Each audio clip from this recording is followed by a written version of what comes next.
ఫిబ్రవరి 19 పునీత కాన్రాడ్ గారి పండుగ.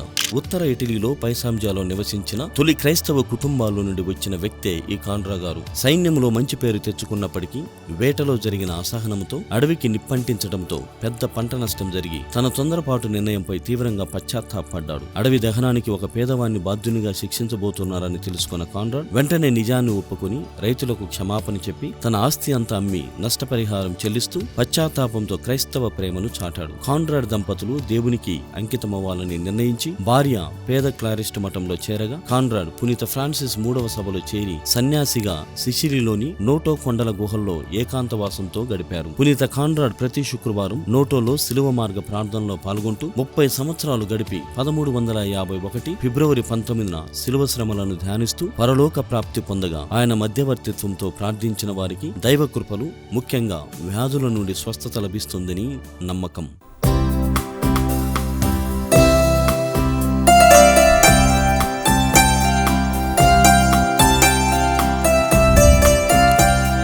పునీత కాన్రాడ్ గారా